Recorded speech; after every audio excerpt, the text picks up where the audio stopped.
जो no detention policy थी कि किसी को फेल नहीं किया जाएगा, उस पॉलिसी को भी खारिज कर दिया। कोई किसी विद्यार्थी का फेल होना उस विद्यार्थी का अकेले फेल होना नहीं है, वो एक तंत्र का फेल होना है, वो एक व्यवस्था का फेल होना है। 5वीं का बच्चा कोई योजना बनाकर फेल नहीं होता है कि मुझे फेल हो जाना है। 5वीं का बच्चा अगर नहीं पढ़ पा रहा है तो ये हमें आपको आत्ममंथन करने की ज़रूरत है कि वो क्यों फेल हो जा रहा है।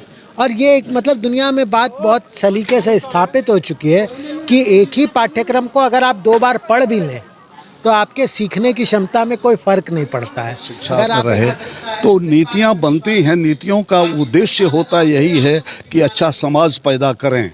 अब वो उसमें तो आजकल पॉलिटिक्स में चुनाव सबसे बड़ी चीज़ है, वोट कितना मिलेगा, कितना वोट मिले इसका उपाय हो जा रहा है। स्कूल में कॉलेज में भी उपाय लगा रहे हैं, ये गलत है, इसका विरोध होना चाहिए। आप चुनाव कीजिए, आप पार्टियां रखिए, बच्चों को तो बख्शो भाई, बच्चों को पढ़ने दो, ईमानदारी से पढ़ने दो कि बच्चों को। जैसे उच्च शिक्षा में वो कहते हैं कि हम एक लाइट बट टाइट कंट्रोल रखेंगे। अब इस लाइट बट टाइट कंट्रोल के लिए 4 नए संस्थान खड़े किए जा रहे हैं। एक national higher education regulatory council होगा, एक higher education commission of India होगा, एक हायर एजुकेशन ग्रांट्स काउंसिल होगा और एक नैक होगा। तो जो ग्रांट देगा वो रेगुलेशन नहीं करेगा, जो रेगुलेशन करेगा वो एक्रेडिशन नहीं देगा। तो 9 कन्नौजियत 13 चूल्हे, मतलब too many cooks will spoil the food. आप ये 4 वर्टिकल्स बनाकर और इस समस्या को विकट ही करने वाले। इसी तरह आप इस नीति को ध्यान से पढ़ें तो ये नीति एक जगह कहती है कि जो 5+3+3+4 का प्रावधान है उसमें तीसरी, 5वीं और 8वीं के स्तर पर कोई और एजेंसी, कोई कंपीटेंट अथॉरिटी, यही शब्द लिखा है, स्कूल से इतर जो कोई कंपीटेंट अथॉरिटी है वो भी परीक्षा लेगी। तो ये परीक्षा लेने वाली कंपीटेंट अथॉरिटी क्या बोर्ड होगी? और क्या बोर्ड की परीक्षाओं का प्रावधान है? हाल ही में सरकार ने जो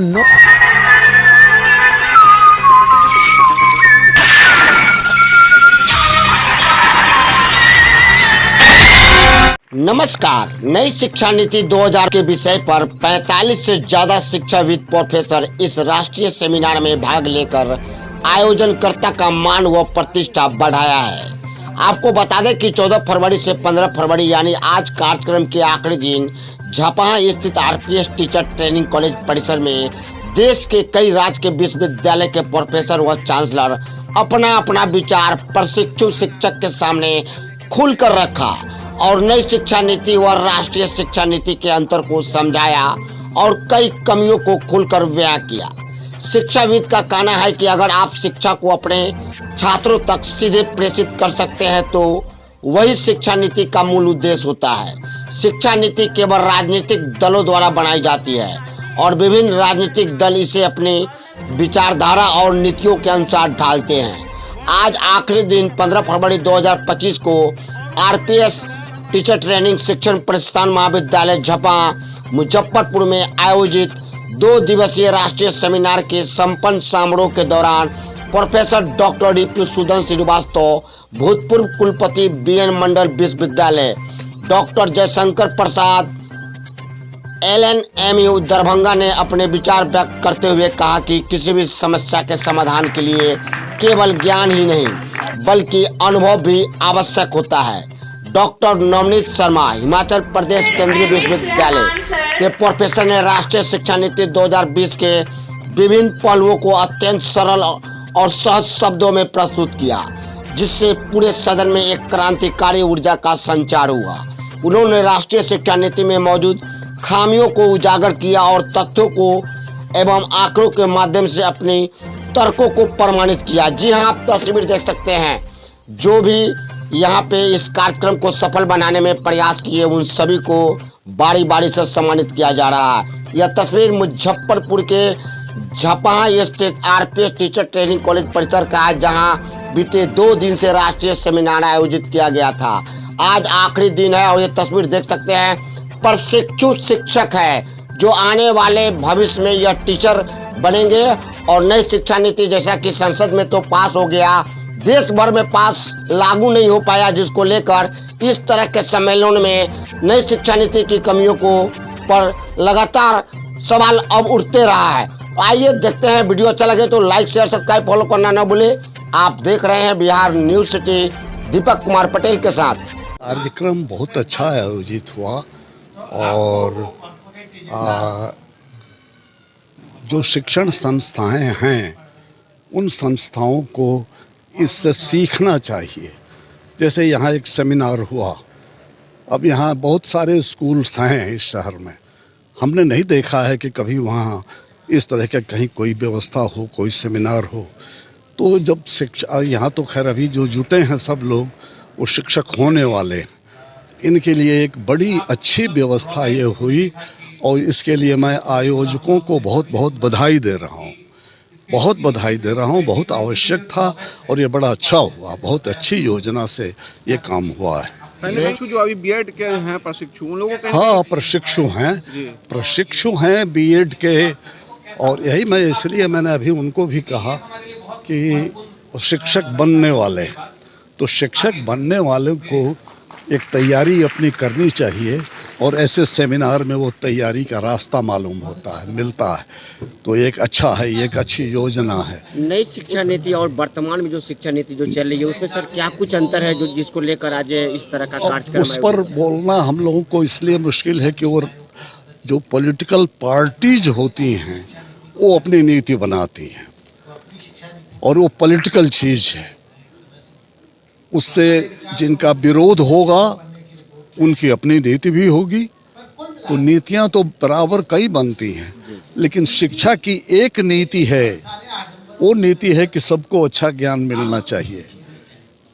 हम लोग तो किसी पॉलिटिकल पार्टी में नहीं रहे, लेकिन आज हमको क्यों बुलाया गया यहाँ कि जानते हैं कि शिक्षक हैं, शिक्षा के बारे में जो जीवन भर शिक्षा में रहे, तो नीतियाँ बनती हैं। नीतियों का उद्देश्य होता यही है कि अच्छा समाज पैदा करें।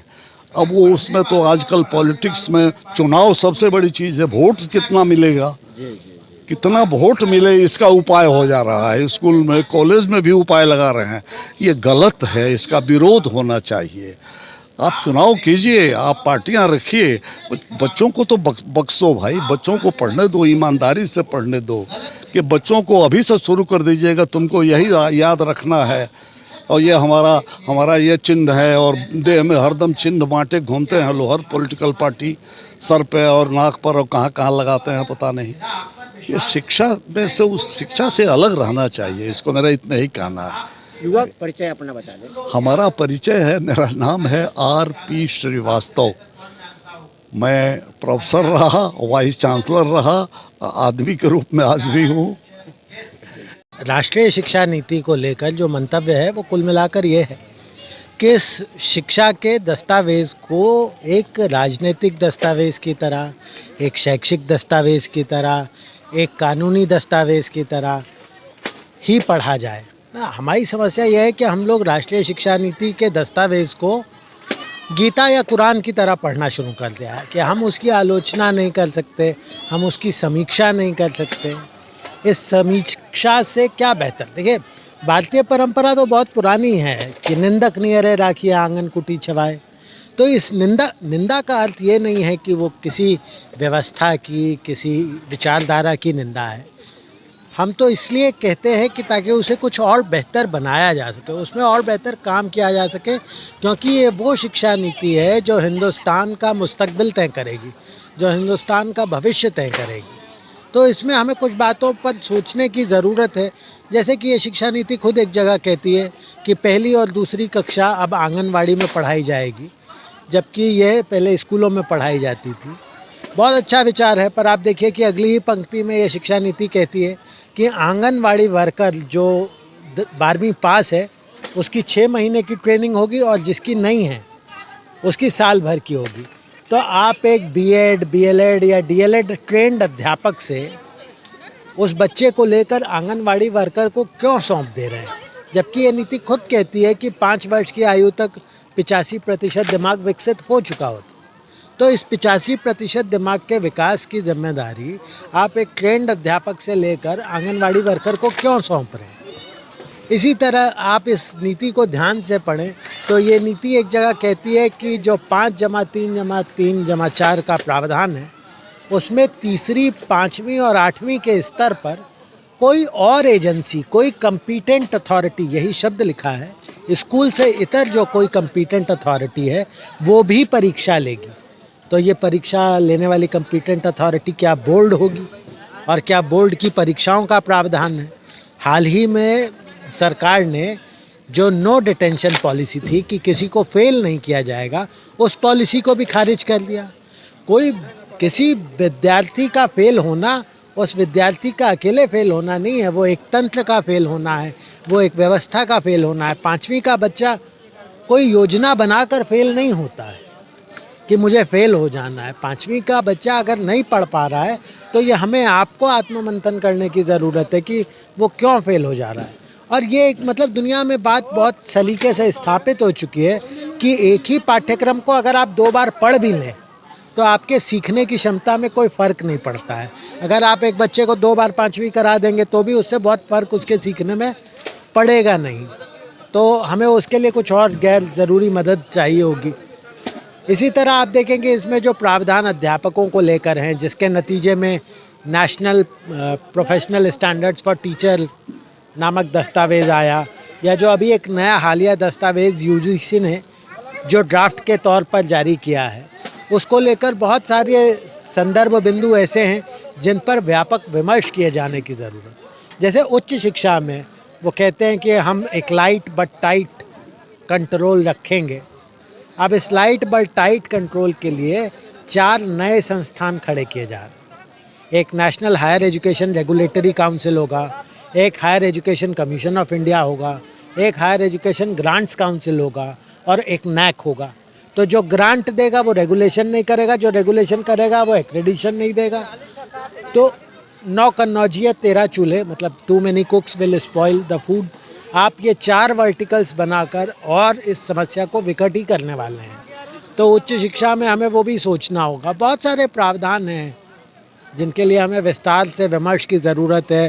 फिर चाहे वो मल्टीपल एंट्री मल्टीपल एग्ज़िट हो, चाहे 4 ईयर अंडर ग्रेजुएट प्रोग्राम हो, तो इस तरह के सारे प्रावधानों के बारे में हमें सोचने की ज़रूरत है, जो इसमें बहुत व्यापक तौर पे जिन मुद्दों पर बात नहीं हुई है, चाहे वो स्त्री शिक्षा है, चाहे अल्पसंख्यक शिक्षा है या दिव्यांग शिक्षा है, उस पर एक नए सिरे से नया विमर्श करके देखिए, इस बात को गुरेज नहीं रखना चाहिए। 1986 में जो राष्ट्रीय शिक्षा नीति आई थी, उस नीति पर 1989 में ही जनार्दन रेड्डी कमेटी बन गई थी, उस पर आचार्य राममूर्ति कमेटी बन गई थी 3 साल के भीतर ही। तो उस समीक्षा का, उस समालोचना का किसी भी शिक्षा विमर्श में एक स्थान होना चाहिए। और 1993 तक तो आते आते एक नई यशपाल समिति बन गई। तो हम और समितियां बनाकर कुछ और नए दस्तावेज जोड़कर इस विमर्श को कैसे दुरुस्त कर पाएँ, क्योंकि मामला केवल हमारे आपके वर्तमान का नहीं है ना, उस 2047 का भी है, जिसका सपना शायद सभी देख रहे हैं। सर, नई शिक्षा नीति जो बनी है, राष्ट्रीय शिक्षा नीति, तो उसमें तो जो शिक्षाविद होंगे, बड़े शिक्षाविद होंगे, उनके नेतृत्व भी ऐसे बना होगा। कोई पॉलिटिकल लोग तो बनाए नहीं होंगे, जो ज्ञाता लोग होंगे वही लोग कुछ कर इस तक बनाए। देखिए, आपको केवल एक वो आप देखें इसमें कि जो राष्ट्रीय शिक्षा नीति बनाने वाली कमेटी है, उस कमेटी में एक भी सदस्य ऐसा नहीं है जिसके पास शिक्षा में PhD हो।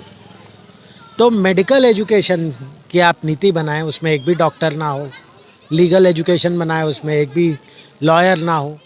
आप शिक्षा नीति देखिए, ये कोई ज़रूरी नहीं है। हमारे पास एक लंबी कतार है शिक्षाविदों की, कृष्ण कुमार, अनिल सतगोपाल, श्याम मेनन, चांद किरण सलूजा सरीके, बहुत सारे शिक्षाविद जो विचारधारा से इतर पाए जाते हैं।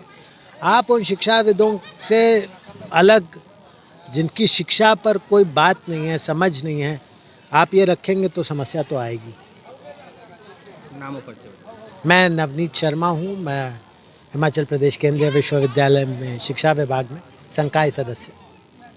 समापन है राष्ट्रीय सेमिनार का। 2 दिवसीय अंतर्राष्ट्रीय सेमिनार का आज समापन हुआ है और इसमें चर्चा में निकलकर राष्ट्रीय शिक्षा नीति 2020 पे कैसे हम लोग जन जन तक पहुंचेंगे, उसे लेकर इस सेमिनार का यह मुख्य मुद्दा रहा है।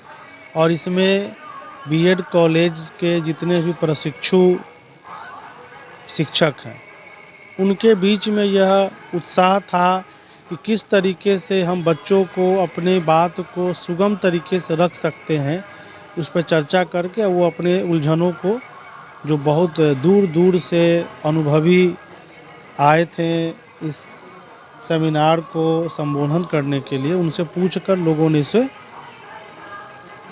आज मुख्य अतिथि में कौन थे? आज मिथिला BN मंडल यूनिवर्सिटी के पूर्व वाइस चांसलर रिपुसूदन श्रीवास्तव जी थे। मिथिला यूनिवर्सिटी से जाकिर हुसैन के कॉलेज है, टीचर्स ट्रेनिंग कॉलेज, उनके HOD थे। गया से आए हुए थे। हिमाचल प्रदेश से एक वक्ता आए हुए थे केंद्रीय विश्वविद्यालय के।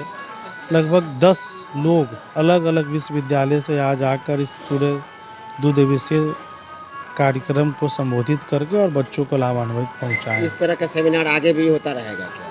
हाँ, ये बिना सेमिनार के किसी भी बच्चे में निखार की जो परिकल्पना है वो नहीं हो सकता है। सेमिनार जो है बच्चों को निखारता है अपनी बातों को रखने के लिए।